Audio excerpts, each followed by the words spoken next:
Hello, hello, hello. Hi, everybody. Sorry about this morning. I tried to do a Facebook Live this morning and it went horribly wrong. That's the beauty of live, isn't it? Completely wrong. My phone overheated. I never had that before. My phone overheated. You know, the side effects of this gorgeous weather we have in the UK at the moment. And it just shut me out. You know, it completely shut me out. It wouldn't let me in anymore. Hi Dick, hello, welcome. so there's me talking and talking, all of a sudden it's all gone blank and it's, oh my god, what's going on? And I couldn't get in it anymore. It wouldn't let me go in the apps, nothing.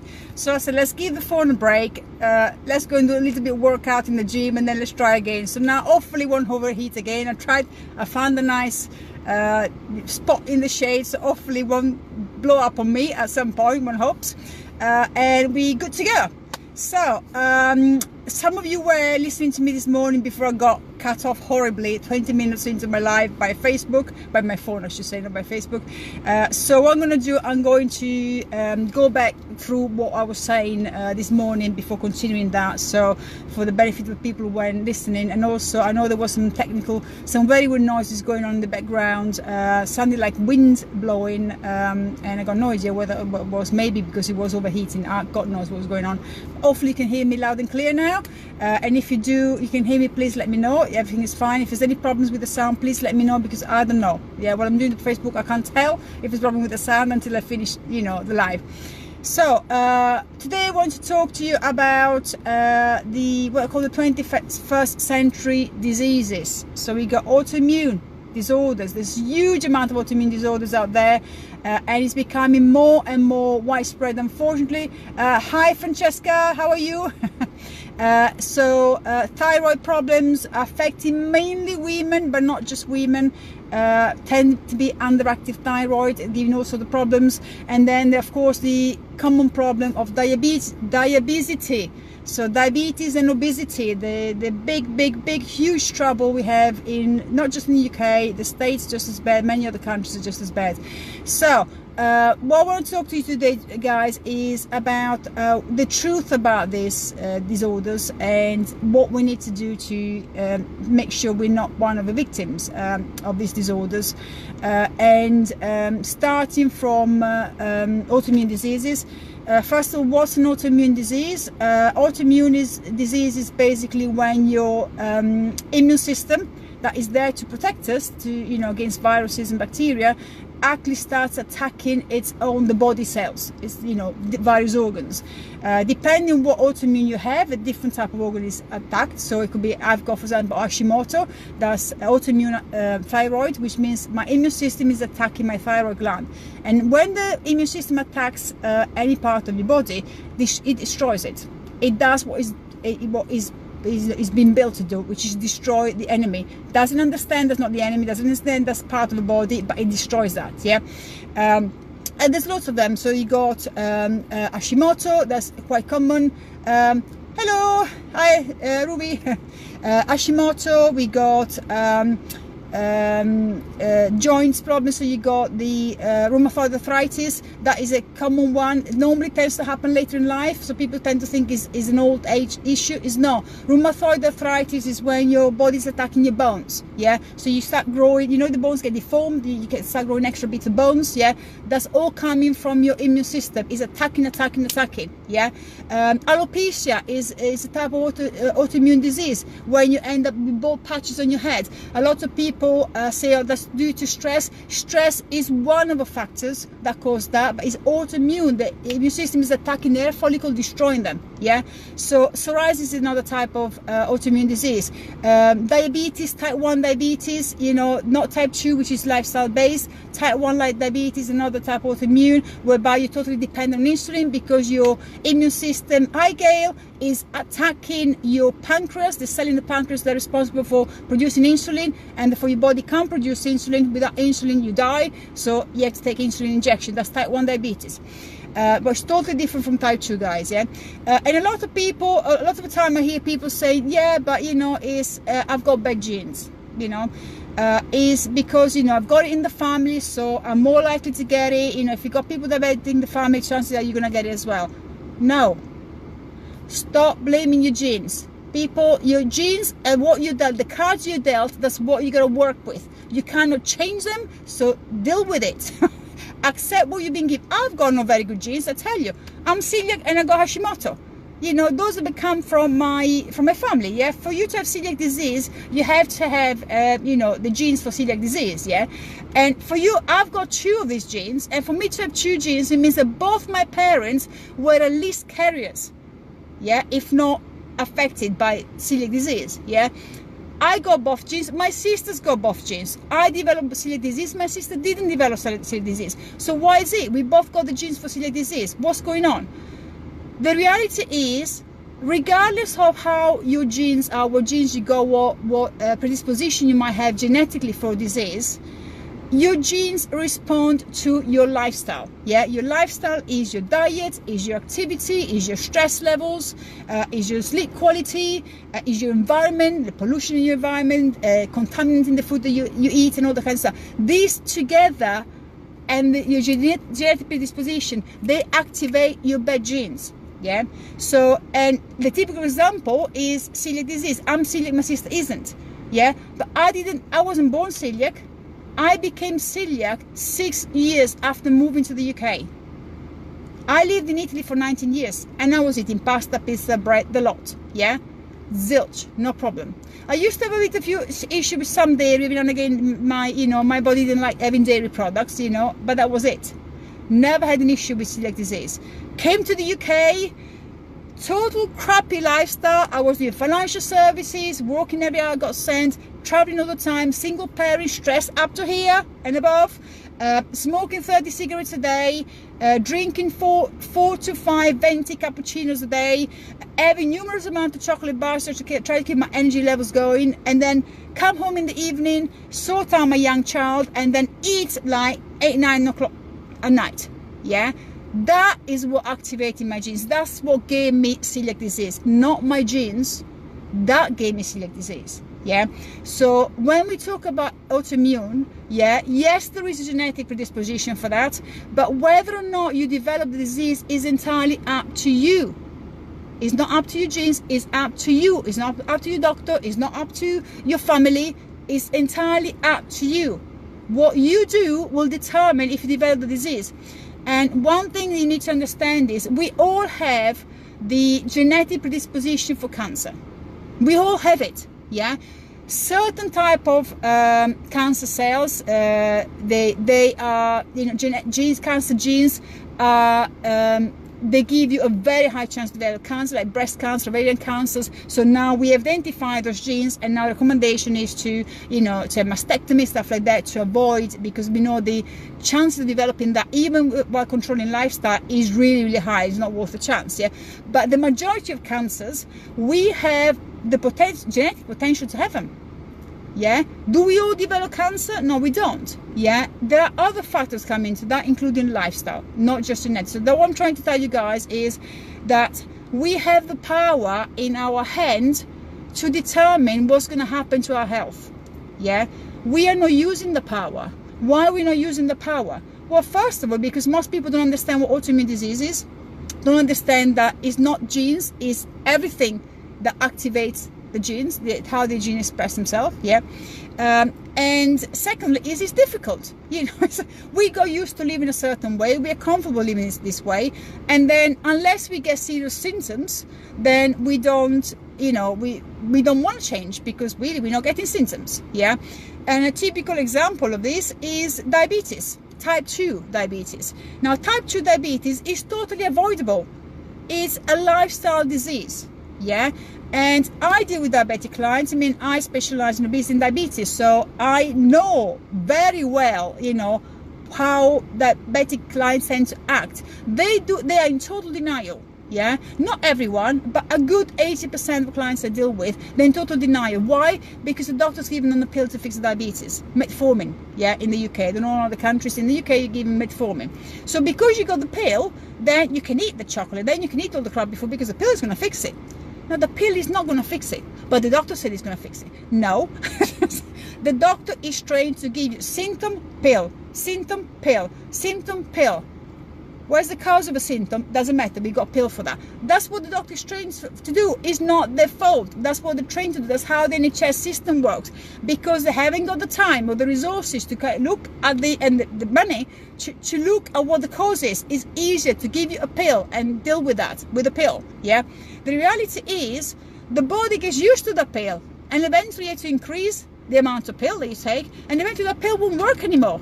Yeah, and all along you're creating inflammation in the body that's going to produce more and more problem over and above diabetes, and eventually you end up on insulin injection. And when those ones don't work anymore, that's it. Kaput. Finished. You're gone. Yeah. So diabetes kills, guys, 25,000 deaths a year in the UK from diabetes. Diabetes alone, type 2 diabetes, yeah. 25,000 deaths. Totally avoidable. Unnecessary. 7,000 amputation because of diabetes. Why? Because people have allowed the disease to go to that extent that you're going to start losing limbs. Yeah. Imagine what will happen to your life if you got type 2 diabetes and you ignore, you keep using the pill, because that's going to fix it. Don't do the lifestyle changes you need to make to hold back diabetes and the effect it has on your body.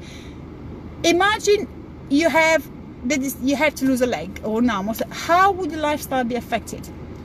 It's major. It's major. You know, if you end up on a wheelchair because you lose your limbs, you know, you lose eye, you can use your eyesight, you can go blind. What will happen to you, to your family, and to your lifestyle if you went blind because of diabetes? Something you can just avoid by acknowledging first when you got an issue, which is diabetes, and then take responsibility for controlling it. Because, you know, the responsibility is not the doctor's. The doctor can only give you a pill. It can't make you eat healthily. It can't make you lead a healthy life. It can't make you do the changes you need alongside the medication to get better. Yeah.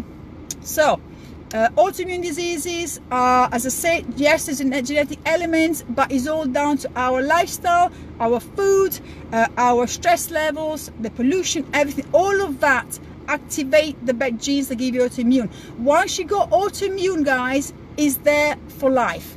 You don't get cured of autoimmune disease. You do not. Yeah. There is no way out of it. You've got it. You got it for life. And the worst thing about autoimmune is that once you got one, you are open to all of the type of autoimmune. As I say, I've got 2 of them. Yeah. Now my autoimmune Hashimoto, which is a thyroid autoimmune, is something that could have been totally avoided for me had I known what I know today. I was misled really badly by doctors and endocrinologists, and I don't blame them, because they just didn't have knowledge or the resources to tell me what was right for me to do.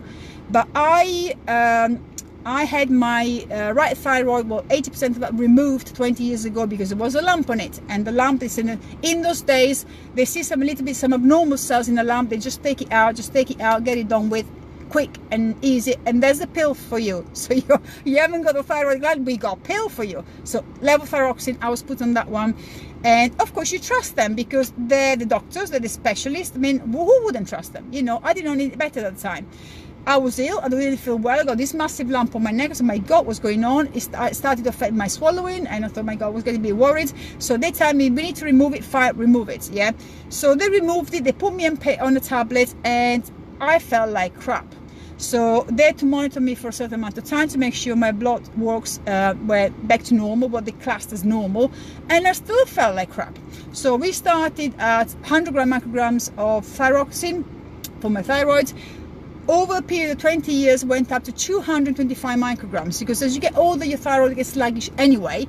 But every time they increased my medication, it made no difference to my energy levels. I was exhausted, but really it's not fatigue, you know, as people know, it's exhaustion. It's like somebody is switching off a light bulb, and that's it, there's nobody home.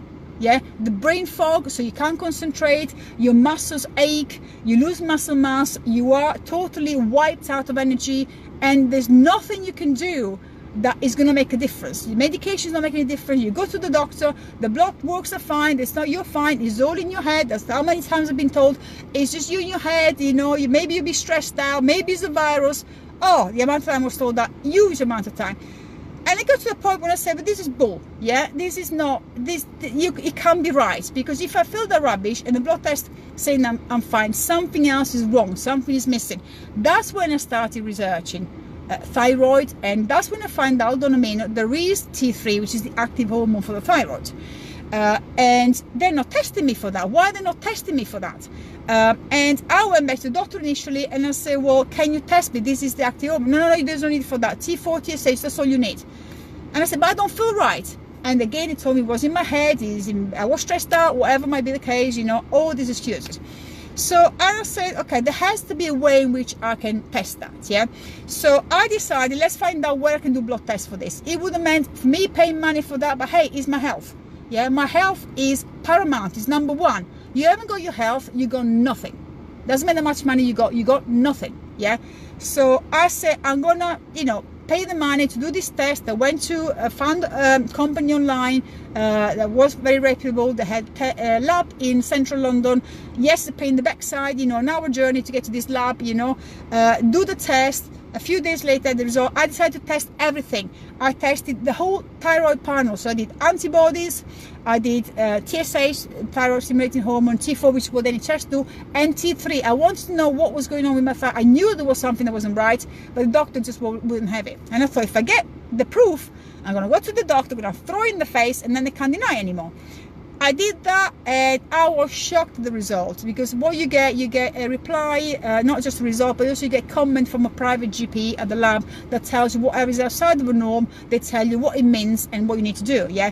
And it came back, not only told me that my T3 was very low, so my active hormones was thyroid hormones very low, which meant that the medication they were giving me, thyroxine, which is T4, which is the inactive form of thyroxine, the hormone, was not being converted by my body to T3. So you can give me all this stuff and I couldn't convert it properly. That's why I was feeling so tired, yeah? But my blood test was showing fine because I had loads of this hormone through the medication, but I wasn't doing what I was supposed to do, yeah?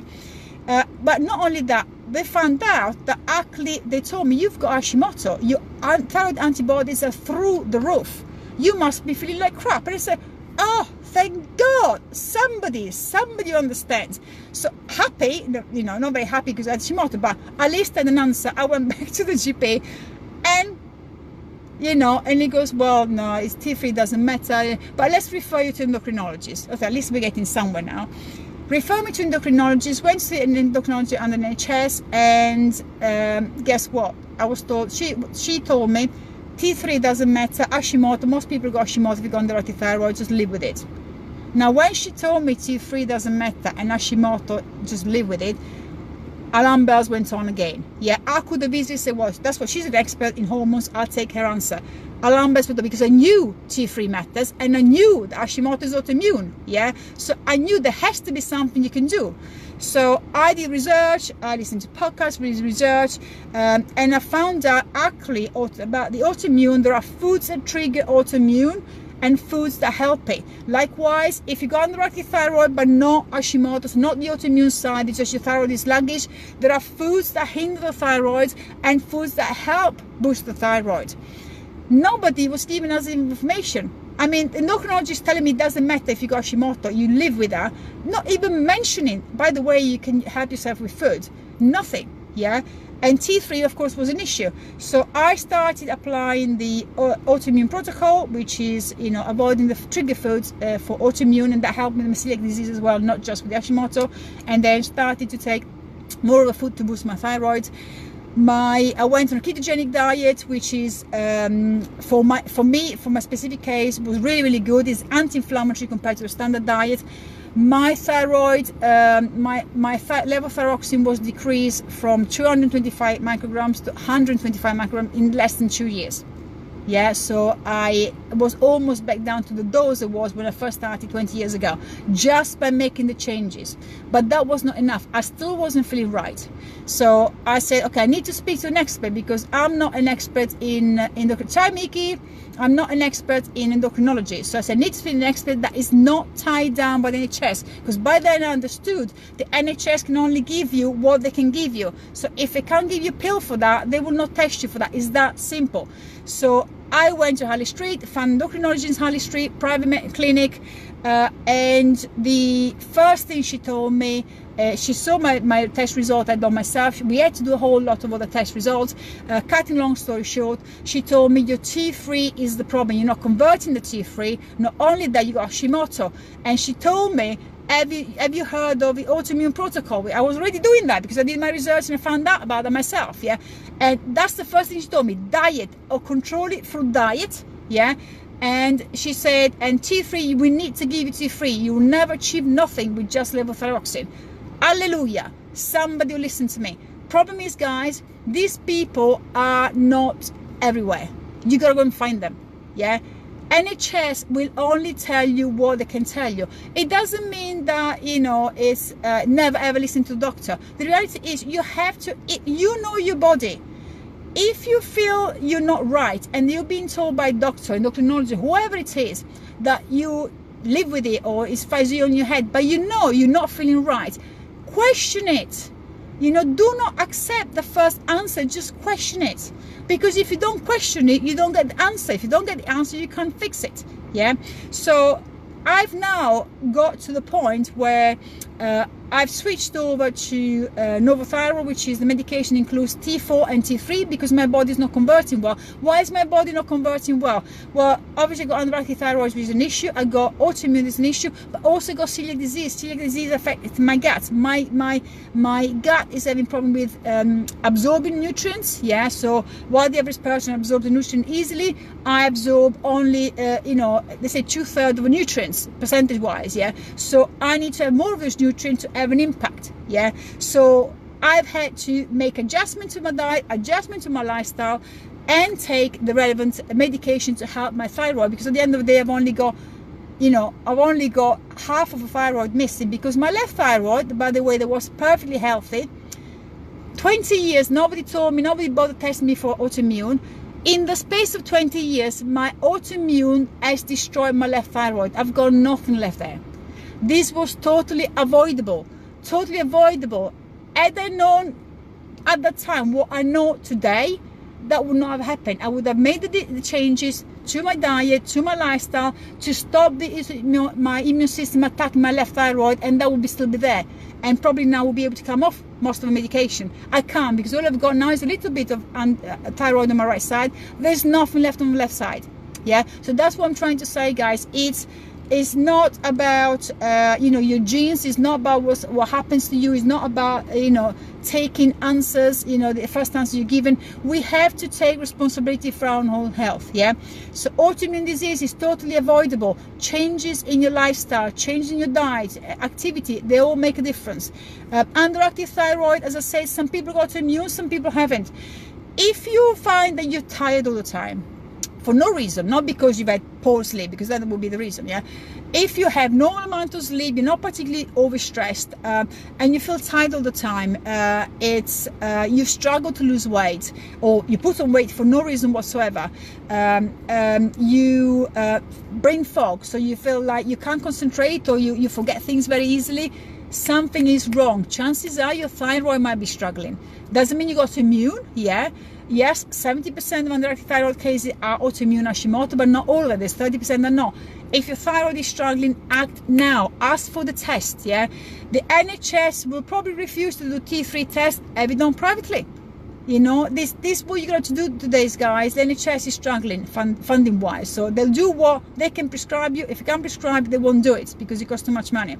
Do a full thyroid panel and then find the answer, because until the thyroid is fixed, nothing else will fall into place. Yeah, your energy level is going to be crap, your weight loss is not going to happen. Yeah, your concentration is going to be down the drain. And then, by the way, underactive thyroid is also linked to depression. Yeah, so anxiety, depression, they're all linked. So because you feel like crap, you know, you're not going to be, you know, like that. So if you feel like crap, you're, oh, for God's sake, I can't be bothered today. That's what you're going to be like. Yeah, so all of these are on the increase. Now, why is this on the increase? Thyroid, underactive thyroid, why is the problem that's in increase? That's because of our lifestyle as well. All these hormones, the adrenals, the thyroid, you got your liver and your gut, they're all linked. It's all a cycle. You break one of a bit of a chain, everything else falls down as well. Yeah, you got too much amount of stress. And let's be honest, today's life is full of stresses, whether it's external stresses, pressures from work, pressures from family or commitments, or whether it's internal stresses because you feed your body the wrong stuff. You create stress and inflammation in your body that is just as bad for autoimmune as a bad lifestyle. Yeah, so that I said that. So wherever stress comes from, that will impact your body's in a fight or flight mode constantly. The body's not built for that. The body's built to have a fight or flight, to get you out of trouble and then relax. Yeah, in this today's life is out, you know, fight or flight constantly. We fight or flight for hours on end. Yeah, and that is causing inflammation, attacking, you know, disrupting your thyroid. Yeah, which I say is more common with women, but does happen to men as well. Oh, it keeps on checking me out. I don't know what's going on with Facebook. Doesn't like to be. It's the second day it's checking me out. So as I was talking, so adrenals, you know, constant, you know, adrenaline and cortisol affects your thyroid. Yeah, hinders your thyroid. Thyroid obviously is processed, the conversion is processed in the liver. The liver doesn't work properly because again it's not detoxing properly because you've got crap food going in and not enough nutrients going in. That affects the conversion of your thyroid. The liver doesn't work properly, it's not detoxing properly. It will affect your gut. The gut, by the way, lots of people who got underactive thyroid tend to have a leaky gut. What is a leaky gut? So imagine the gut, the wall of a gut is, you know, nice and tight. Yeah, when you get leaky gut, this gaps open and food particle go through this gap and enter the bloodstream. And what happens when that happens? Your immune system, oh my god, bacteria, you know, virus, attack, and you create an autoimmune, you know, reaction immediately. Yeah, so that lots of people got leaky gut caused by very poor eating, yeah, and stress levels, and because of that they have an autoimmune response without even realizing that, because you don't always get symptoms. Yeah, so underactive thyroid is on the increase. There are some people with overactive thyroid, but it's very rare, more underactive thyroids, or Hashimoto if you got full-blown autoimmune disease. And of course diabetes, that what called diabesity, which is diabetes and obesity. That is a huge problem, you know, in the UK, even more so in the States. Europe are starting to have some issues there because the Mediterranean diet is starting to get messed up by processed food these days as well, which is not helping.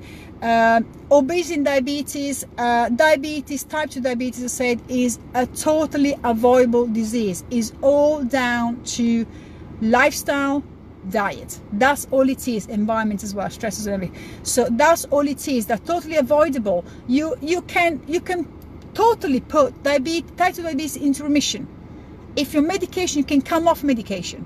Yeah, you can totally do that with the right guidance, with the right knowledge, and by taking action, not by just taking the pill. Taking action so you don't have to take the pill.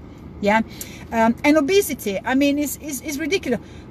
You see the children these days. You got children, you know, babies 2, 3, 4 years old, they're obese. Whose fault is that? That's our fault. Our fault as parents. It's nobody else's fault. It's not the child's fault. If a child is asking for crisps, say no. If a child wants ice cream, say no. You know, give child proper food, give him vegetable, give him fruit. Don't give him processed food. The child wants chicken nuggets and chips. No. Yeah. If we don't start changing them, educating them now when they're young, they learned that food is okay for you. You can eat that. So not only they're going to grow up to be, you know, unhealthy adults, but they're going to teach their own children to be unhealthy. Yeah. And the way things are now, we are, to this day, we got medicine and is advancing very, very fast. Yeah. If you think many years back, our life expectancy wasn't very good. Yeah. So many years back, you'll die in your 50s and your 60s because, you know, any major illness, there was no pill to fix it. So the pill sometimes helps, yeah, is useful for the other thing. The problem is that we now living longer, but when you look at, you know, we live until 80, 85, 90, 100 if you're lucky, yeah. But what is the quality of our life for the last 20 years of our life? We are crippled by disease. So we got really crappy quality of life because we're riddled by all this disease, inflammatory disease. What we have caused us, if it's not diabetes, it's cholesterol. If it's not cholesterol, it's fatty liver. There's all sorts of things going on. You know, you got high blood pressure.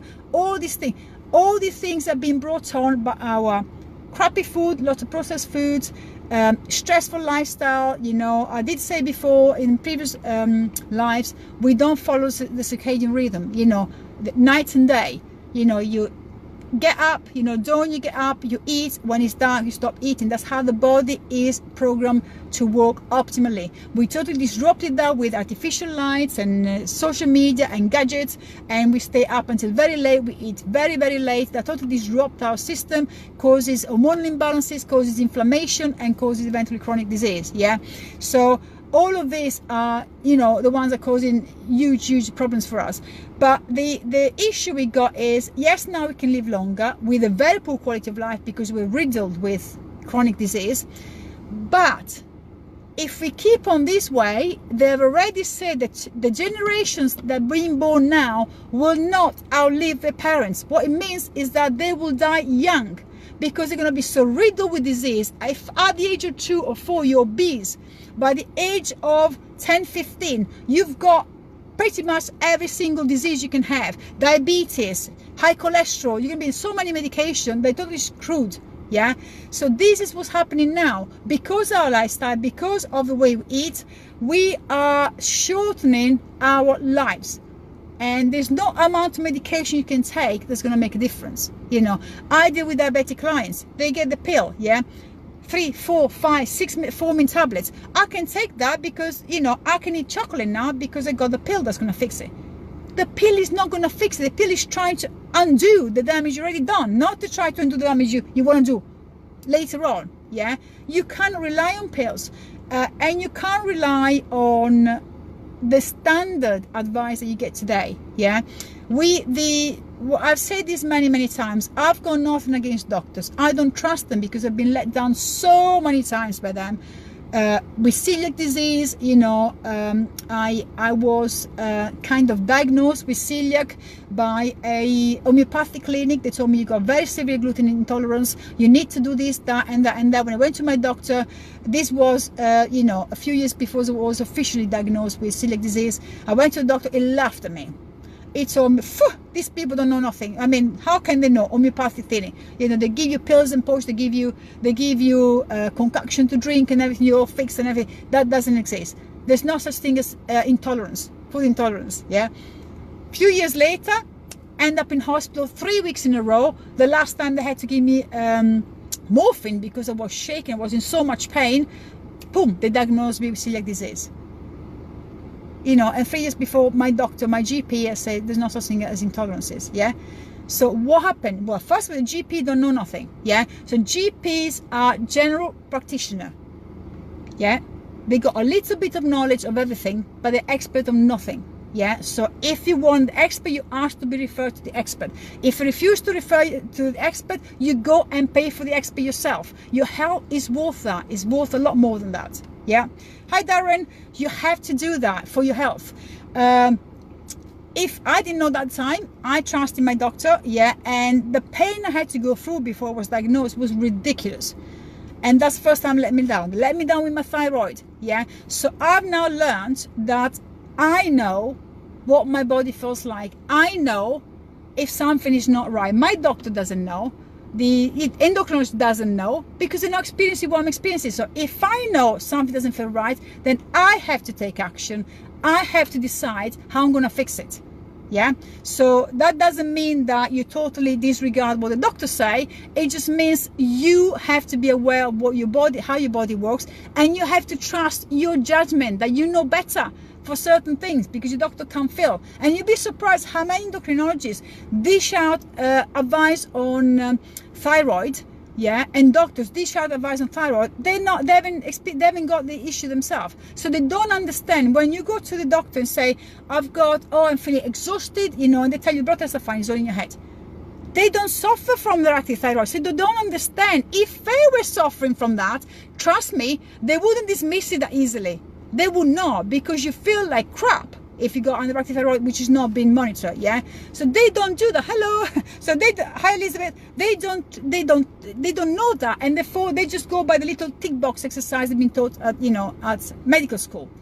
So you have to always challenge what you're being told. If you don't feel right, if you feel the advice doesn't feel right, take a second opinion. They're not the only people there. Yeah, doesn't mean you have to pay for that. Probably you have to pay for that, but hey, wouldn't you rather spend £200 or £300 speaking to somebody, doing the right test to understand what's going on with yourself, and then resolving all the problems you got, improving your health and feeling 10 times better, more energized, and come out of medication and everything? Or would you rather spend £200 or £300 buying a Gucci bag and then feel like crap for the rest of your life? But I know what I'm not a Gucci person anyway, but if you are, think, you know, long term, you know, especially if you've got family, think long term. Don't think about what you want now, you know, whatever you fancy having now. Think about your health. Yeah. So autoimmunity, underactive thyroid, diabetes, obesity, all of these are on the increase. Yeah. The standard practice in the UK is to diagnose you when they can be bothered to and give you a pill. A lot of the time you're given a pill, that pill will have serious side effects. Let me give you an example. A lot of people are put on statins. Unnecessary. Yeah. Statins cause so much damage to your muscle. Yeah. Muscle wastage. Very often, if you're high dose of statins, you get days when you can't even get out of bed. But what's worse, they make you insulin resistant. So if you didn't have diabetes, you will get diabetes type 2 with statins. Yeah. So why do doctors give you statins? Because the doctors have to treat the most imminent risk, which is the heart attack. Yeah. So they've been told high cholesterol, statins, avoid the heart attack. That's the first priority for them. They know you're going to become diabetic eventually, but hey, they got a pill for that. So don't worry about that. Let's fix your heart attack. That's important. You can't ignore it. You can't just not do anything, because you will have a heart attack if you got high cholesterol. But you can fix that without the pill. And how do you fix it? Guess what? Diet. Food. We gotta eat food. I'm not talking about liquid food. Liquid food is not food, guys. Yeah. Food, the body is, we got teeth for a reason. Yeah. Teeth are to chew. They're not just to get shakes. Yeah. So chew your food, eat real food.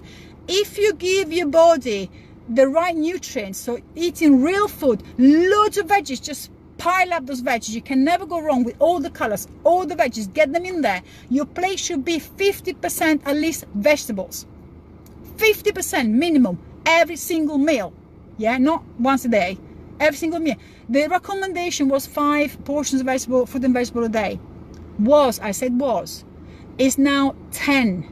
Why is it 10? Because, you know, especially in the UK, we import most of our vegetables and fruit. Yeah, because we haven't got, you know, we haven't got the best weather to grow the food and vegetables and fruit ourselves. So we have to import them. As a result, imagine when you're picking, for example, strawberries, or you're picking carrots or whatever, you have to pick them before they ripen, otherwise they never survive the journey to the countries going. Yeah, so they pick them well when they're still really nowhere near being ripe, and then so by the time they get to us, they're starting to ripen. But are they? No, they start to decompose, because the fruit can only ripen if it's attached to a life source, which is the plant. If removed it from the plant, what happens? It starts to decompose. So it's getting sweeter, which is great, but it's decomposing. It's not ripening. Yeah, it's got no nutrients coming to that. But the end result is that the fruit and the vegetable we get here that is not grown in our country have got a very, very reduced amount of vitamins and minerals, because the fruit didn't have a chance to ripen properly to get all the vitamins and minerals it normally contains. So as a result, you have an apple, you have an orange, it's got a lot less nutrients than it had, you know, 15, 20, 30, 40 years ago. Yeah, so that's why you need to eat more, because we need those nutrients. If you feed your body the right nutrients, and I'm talking about as it comes in nature, so regardless of what diet you're on, guys, it doesn't matter if you're vegetarian, doesn't matter if you're carnivore, doesn't matter if you're like me, ketogenic, it doesn't matter if you follow the standard diet, it does not matter. You just eat real food as it comes in nature. So you eat meat, you have a nice piece of chicken, a nice piece of lamb, or a nice piece of beef, whatever you eat. If you eat fish, you have a nice piece of fish as is, not fish fingers, that's not fish. Fish as is, not with bread around it, not with messed around with sauces, no, fish, bake it as it is. Yeah, Eggs, you know, dairy, just be careful because some people have a bit issue with some dairy, some reaction to dairies, but loads of it, all the colors of vegetables. Fruit, okay guys, be careful with fruit. Thank you, Darren. Be very careful with fruit, guys, because yes, fruit is healthy, yeah, it's got lots of sugar, yeah, specifically fructose. Now it has this new research has come out, it's been out for a while, it's not particularly new, it's been out for a while, that's actually is linking high levels of fructose to high cholesterol. Yeah, so having lots of fruit if you got high cholesterol is a big no. Have tons of vegetables. Have, you know, I always tell my clients, out of a 10 servings a day you should have a fruit and vegetable. I want you to have ideally 8 servings of vegetable and only 2 servings of fruit. Yeah, so a serving is an apple, you know, a handful of berries. Yeah, it's not a juicer, you know, a juice made with you know, 3 bananas, 2 oranges, a pint worth of berries, and then you drink. Oh, that's good for me. It's a hello. How many fruits have you had there? Like 20 portions of fruit. That is not how you eat. You eat fruit. Fruit is got fiber. Fruit is meant to be eaten as is. Yeah, now you want to do a smoothie, that's different because you chuck everything in there, the blenders, you know, blends everything, you still got the fiber in there. Do not juice your fruit, do not juice your vegetables, please, because you're taking away the fiber, and it's meant to be eaten all as one. Yeah, that's how it's meant to be eaten. So where was I? So obviously eat clean. Yeah, that's very, very important. If you have autoimmune, there are certain trigger food you must avoid, namely gluten. Regardless of whether you're celiac or not, it makes no difference. Gluten does not work in the human body. It causes inflammation. Yeah, what is gluten? Gluten is a protein. It's contained in many type of foods, like cereals, like bread, like pasta, those kind of foods there. If you want to eat grains, yeah, so you can eat, there are grains that are gluten-free. You got rice is gluten-free, quinoa is gluten-free, the natural grains, yeah, you can have those ones, that's no problem. You need to remove, very often you need to remove eggs. I know, I like eggs, but unfortunately if you got autoimmune, eggs are known trigger, yeah. Dairy are very well known trigger for autoimmune disease, yeah. Soya. Now soya, I personally think soya's got no place in our life, yeah. However, I'm aware, I've got clients that are vegan or vegetarian, so that is the form of protein for them, and that's the form of protein they rely the most on, especially vegans. They won't touch anything else, yeah, any animal source of protein, so soy is the main form of protein. So my advice to you guys is soya can be really, really highly processed, so be very careful because the inflammation it can cause in your body will destroy you. So if you're going to have soy because you're vegan vegetarian, please don't have tofu, have tempeh. Yeah, tempeh is, you treat it similar as tofu, but it's fermented. A lot of fermented food actually help to feed your good bacteria in your body. Yeah, you got kimchi, kefir, sauerkraut, you know, those kind of things. Tempeh, they're fermented, so they help your body produce the good probiotic and prebiotics to feed your good bacteria. So you can still have it, don't go mad on that. I got some clients who buy corn. You know, to me, if you got no other option and you're really desperate, yes, have corn. My personal advice to you guys with corn is made in a lab. It has got nothing natural about it, and if it's made in a lab, the body doesn't understand it. So what nutrients you're gonna get? What are you gonna get out of that? Not much. The body understands, you know, standard nutrients, you know, vitamins, minerals, you know, proteins, carbohydrates, fat.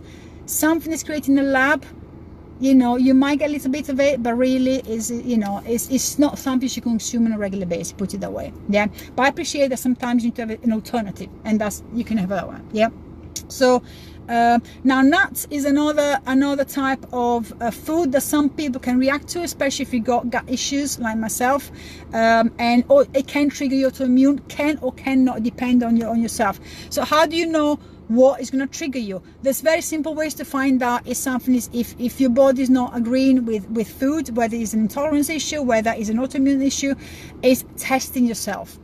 A nice easy way is blood testing, finger pricking. And I said soon, the end of this month, guy, you will not need to finger prick anymore, and I'll tell you why. But for now, you got to finger prick. Test after eating, test before eating what your blood sugar levels are, your baseline, and then a couple of hours after eating. If your baseline blood sugars have not gone back to normal, you've got an issue. You have a reaction within your body. Heart rate can give an indicator, an indication of whether, if your heart rate remains elevated for a long period of time, you can have an issue there as well. And your body gives an issue. So if you got reaction to something, whether it's because of autoimmune reaction or whether because your body doesn't work well with the food, you'll typically get either bloatiness, stomach cramps, diarrhea, or the opposite, constipation sometimes. And in my case, give an example, I go, for example, eggs. I love eggs. Unfortunately, because of autoimmune, I have to really try not to have them, But if I have eggs, I could have 10 eggs in one go, full eggs, and an hour later I'm starving. And it's the same effect that grains do for me. And again, because I'm celiac, I don't process grains very well, even the non-gluten containing grains. I don't process them well. I can have a whole plate of porridge, gluten-free porridge, an hour later it's like I haven't eaten for 20 hours. Those are signs it's not working for you. And if it's not working for you, you got to change it. You can't just keep on doing the same thing. So if you keep on doing the same thing, you're not going to get any different results. So autoimmune disease, totally fixable. Underactive thyroid, totally fixable. Yes, you may need to go on medication depending on what your situation is. If you go underactive thyroid, you got both thyroids working, but you're told to be underactive, you can fix it immediately with food. Get the foods that your body needs. Thyroid needs very often needs iodine. There's iodine deficiency. You can get iodine from seaweed, kelp, those kind of green leafy vegetables, marine, type of vegetables. And of course, they say with thyroid, be very careful. Certain vegetables go against the thyroid. So typically the cruciferous vegetables, you got broccoli, cauliflower, those ones are very good for you. But if you got thyroid issues, you must cook them. Don't eat them raw. Don't blend them. Don't juice them, because they are known to cause the goiter, which is the lump, and inflammation on the thyroid and hinder the thyroid function. So those are things that say food can help you fix things, these kind of diseases. Diabetes, we know the food is an issue. Unfortunately, the governments in the UK, and I believe the States are the same, because I'm listening to a lot of research going on, and they're banging the head against the wall because the government guidelines are not changing. The government guidelines for diabetes, type 2 diabetes, is you can have everything. You can have a pasta, you can have a bread, but it's got to be whole meal. That is bull. Total bull, guys. Do not follow the advice, because where's it gonna get you? Where we are now, a nation full of obese and diabetics. That is bull. Those are guidelines that were set up donkeys years ago that haven't been revised at all. And yes, there's new research now that's saying actually it's the carbohydrate that causes the problem with diabetes. It's not the fat like it was thought it was initially. It's the carbohydrates. The government is still telling people, if you're diabetic, you're given a piece of paper telling you have 55% of your diet on carbohydrates. No. If you want to increase your medication amount, go for it. If you want to get better, don't go for it. Carbohydrate, choose your carbohydrate. Have vegetables. As I say, 50% of your plate should be vegetables.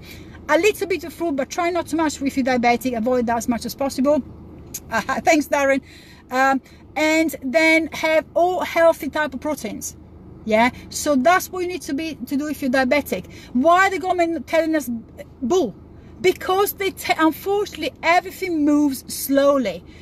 They need to have God knows how many research studies done, peer research studies done, before they consider changing the guidelines. That can take another 5 years, 10 years before that happens. It's starting now. There's a lot of guidelines, lots of research going on saying this is not correct now. Are the government changing? No, because it's not enough. They need more research. They want more. And then of course there's a backhander from the sugar industry going on as well, which we know, but that's something that's different live. Facebook Live. So they need X amount of research, X amount of years of research before they change the national guidelines. 5 years, 10 years down the line, maybe they'll come back and say, oh, sorry, the advice was all wrong. By then you are either dead or you're so ill that your life is crap. So How do we deal with this? How do we reduce autoimmune? How do we reduce underactive thyroid problem? How do we reduce the risk of diabetes and obesity? As I say, we all genetically have these issues. Genetically, we got the potential there, but we don't have to develop it. It's entirely up to us. The only way we avoid this is by taking one decision first and foremost, that we are responsible for our health. That's the first thing you got to decide. You know, I went through a period when I was blaming the doctors because they thought I got so sick because they wouldn't listen to me and they eat this and that. But what do you get out of that? Nothing. What is that going to do for you? Nothing. So when I took responsibility for my health, I said, I'm going to do this. I'm going to find out what this is. I'm going to find a way how to fix it and fix it. Only then my health improved. So first and foremost, we have to understand our health is our responsibility. It's not your doctor's responsibility. It's not your family responsibility. It's not your next door neighbor's responsibility. It's your responsibility. Once we decide we're going to take charge of it, then things will change. Once you make the decision, then you need to make the changes. Now, how do you make the changes?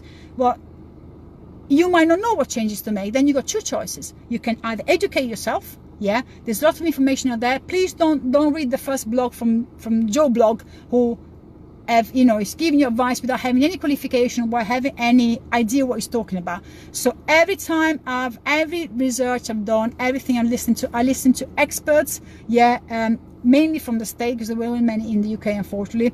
I listen for cardiologists, I listen to private doctors, in the States with medically functional medicine or integrative medicine doctors. So they look at everything, 360 picture, including lifestyle and everything, not just, hormones and everything, not just the diet and the exercise side of thing. I've read a lot of study and research on PubMed, which is a best place you can go for reading studies, because they're normally peer reviewed, but free peer reviews. They got a list for them to be published there. So it's boring. Yeah, it's boring. So you can do all that. If you got the time to do that, great. Educate yourself. Then test yourself, because if you don't test, you don't know how it works. So you can do exclusion diet, so remove certain food and see how you feel, and then reintroduce them. If you feel like crap when you introduce them, those foods need to come out of your diet. You can do blood tests. As I said, I use the company which got a lab in central London. They also do online, and you can go to local clinics as well. If you want to know which company, the name of the company, let me know. I've actually managed to negotiate with them a discount for my clients now, which is brilliant. You can use, you can do stuff at home. So you can use blood pressure. You can do your, your blood glucose level. You can test, like I told you before. You can use devices like the Hilo that does everything. So it controls all your biometric parameters. Does stress, does sleep, does blood pressure, does ECG, does heart rhythm. It does heart rate. It does oxygenation. It does everything. Yeah, and soon it's going to do the the sugar trend, non-invasive, without the needle, that's coming at the end of this month. So you have to test yourself, whichever method you use, exclusion diet, you have to test yourself before and after. How were you feeling before? Write it down, take measurements, whether it's blood test, whatever, and then what you feel after, and then that will tell you. So measure everything. You got to track everything, track your food, track what your biometric parameters are, and do regular blood tests to see what your body's saying, what your body's saying about you.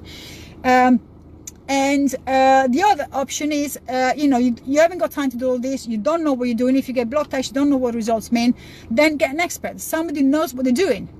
So it could be an endocrinologist. Like, for example, I'm into the early stage of the menopause, and I said, oh, that's too much for me, I don't know much about that. So I went and enlisted the help of an endocrinologist in Harley Street, and she's dealing with that to help me, because obviously if my main hormones are down, my estrogen, progesterone, testosterone, and my DHA are down, it's going to drag down my thyroid. So it doesn't matter what medication I take, it's going to drag it down. So I need to get the experts to tell me what I need to do. Brilliant. If you need help with food, with exercise, with lifestyle changes, there's personal trainers that can help you there.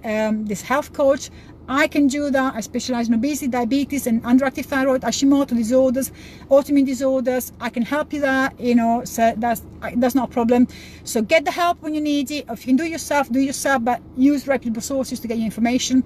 And then once you have highlighted what the problem is, then you need to take action, because it's no good knowing what the problem is if you're not going to take action. And here is where lots of people fall down. Why do they fall down? Because it means stepping outside of your comfort zone. We are comfortable with what we eat. We are comfortable with our lifestyle. We are comfortable of the, what we do, how we manage our stress or not manage our stress more often than not.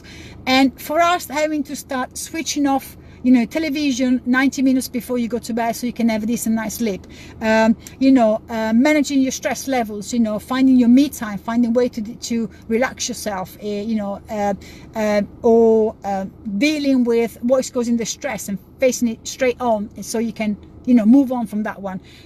Changing your diet, to eat nutrient dense food rather than calorie dense food. So what I'm talking about, nutrient dense means they're full of good nutrients, vitamins, minerals, protein, and all that kind of stuff. Calorie dense means they got very little nutrition, but they are full of calories. Yeah, so give you an example. What is calorie dense with very little nutrition? Things like fizzy drinks, things like cakes, that kind of stuff is all full. Processed food is full of calories. Even the one that says low fat, low calories. Guys, do not be conned by marketing. This is all marketing ploy. If it comes in a box and is ready made, it's processed food. It doesn't matter if it says low calorie. It is processed food. I did a live not long ago, it's a few days ago, when I was saying people tell me they can't drink water because it doesn't taste anything. Hi Judy, it doesn't taste of anything because they're so used to having this crappy 0-calorie Coke, or 0-calorie something else, fruit juice and stuff like that. They're so sweet, they totally messed up our taste buds. Yeah, and we cannot drink the one thing the body cannot do without for more than 3 days. The one thing that will make a difference between life and death in 3 days, that's water. And we cannot drink that because our taste buds are so messed up by the processed food and processed drink that we're drinking. We cannot drink that anymore. I mean, hello, how bad is it? So make the decision that your health is your responsibility. That's the first thing you do. Because if you don't make the decision that you're going to be responsible for your own health, nothing is going to change. Once you make the decision, start tracking. Track your food, track your biometric. So see where you are now. If you start removing certain foods, see how you feel. Yeah, get advice from the people that know about it. So when it's not, don't go to an NHS endocrinologist, please, because then you might as well not go. Might as well go to the GP. If you go to an endocrinologist, look out for people who do functional medicine, integrative medicine. Those are private. Yes, they cost you money. Yes, but will it make an impact on your health? Huge, huge, huge. Yeah, so do not discount this one because it costs money. Stay without your Gucci bag. Stay without your next 3 pairs of shoes. Doesn't matter. Your health is more important. Prioritize. So make the decision, start tracking, and then take massive action. You have to take massive action. Once you find out what's not working for you, whether it's a lifestyle issue, I'll give you an example. I get up at 4 o'clock most mornings. That is causing major mayhem to my cortisol level. In the morning, my cortisol level is down to the bottom. It should not be that low. It should be high in the morning. I'm down. I struggle to get out of bed sometimes in the morning. Why? Because I'm not eating. My quality of sleep is great. I touch the pillow, I'm out, and nothing wakes me up. But the amount of sleep is too little.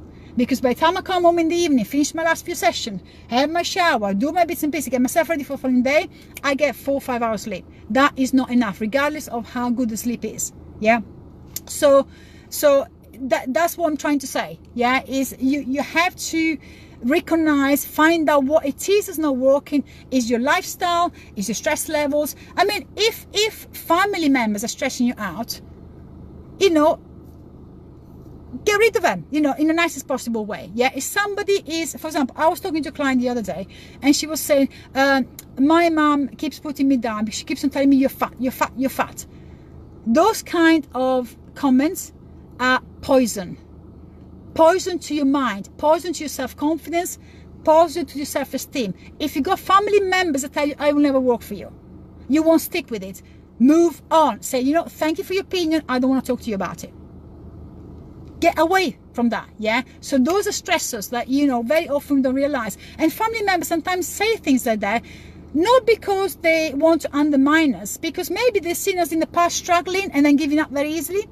They don't understand that if they gave us the support, this would be the thing that will help us maybe get over it this time. Yeah. So they just basically regurgitate stuff I've been telling you all the time. Yeah. Without thinking how that is impacting you. But they do it because maybe they don't want to see you fail again. They assume you're going to fail again, and you will fail again. If you surround yourself with people like that, they're negative, you're going to end up believing what they believe, that you're going to fail anyway, and then you will fail. So remove that that influence from you. It doesn't mean you have to kill them. Yeah, for goodness sake, that's a bit drastic. But just say, okay, thank you for your opinion. I don't want your opinion, and then don't discuss that subject with them again.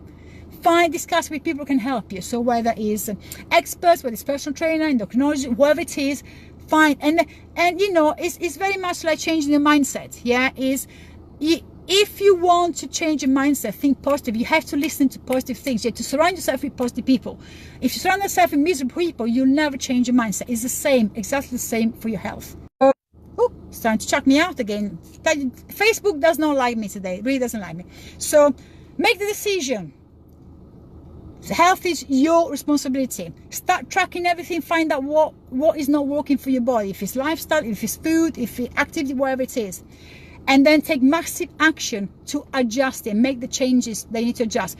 If you don't know how to make the changes, if you struggle to make the changes because you haven't got enough determination, you haven't got enough motivation, get help. Again, that's what I'm saying. Just get the help. I had to get help when I come to things like, for example, I told you my hormones in respect to my menopause.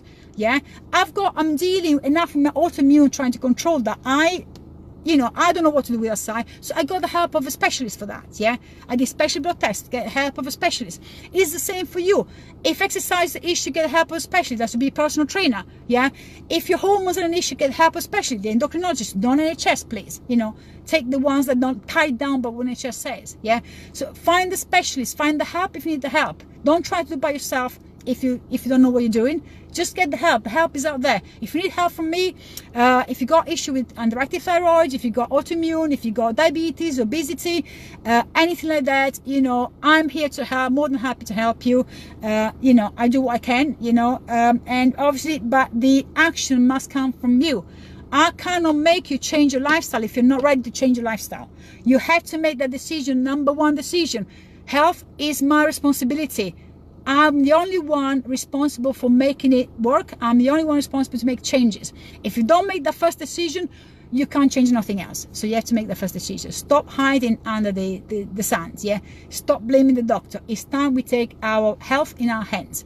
There is lots of stuff out there, lots of help from technology point of view to expert. The help is all out there. We just need to go recognize we got a problem first, and then act.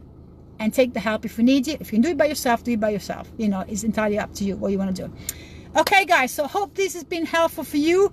It's really, it angers me and upsets me at the same time when I see people suffering unnecessarily, because all of this is unnecessary.